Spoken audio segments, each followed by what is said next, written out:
যতদিন পর্যন্ত পৃথিবীর বুকে মুসলিম জাতিসত্তা টিকে থাকবে ততদিন মুসলিমরা জেগে উঠবেই।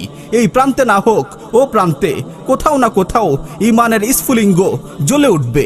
উম্মার নিপীড়িত জনপদের আর্তনাদ সময়ের মোহাম্মদ বিন কাসিমদের হৃদয়ে কাঁপন ধরাবেই।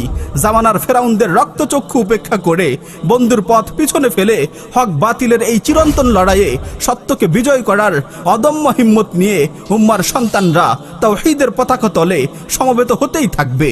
যে পর্যন্ত না আধিপত্যবাদ আর আল্লাহ দ্রোহীদের চূড়ান্ত পরাজয় না হচ্ছে, আমাদের প্রথম কেবলা মুক্ত হচ্ছে, সর্বোপরি আল্লাহর জমিনে তার দ্বীনের বিজয় সাধিত হচ্ছে।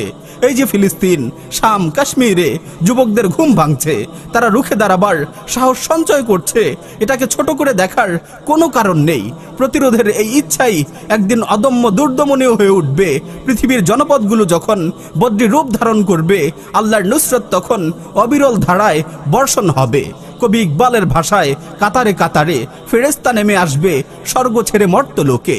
তাই হতাশার নৈরাশ্যকে একেবারে ঝেড়ে ফেলুন, মরলে শহীদ আর বাঁচলে গাজী। এই তো ছিল আমাদের স্লোগান। আমাদের হারাবার কিছু নেই, পরকালে রবের জান্নাতের হাত ছানি আর পৃথিবীতে তার দিনের বিজয়। মহাবিজয়ের সেই পথ ধরে রবের জান্নাত পানে ছুটে চলা, সেই কাফেলায় আপনার পথ চলা সুগম হোক। আমিন। ওয়া আখিরু দাওয়ানা আনিল হামদুলিল্লাহি রাব্বিল আলামিন।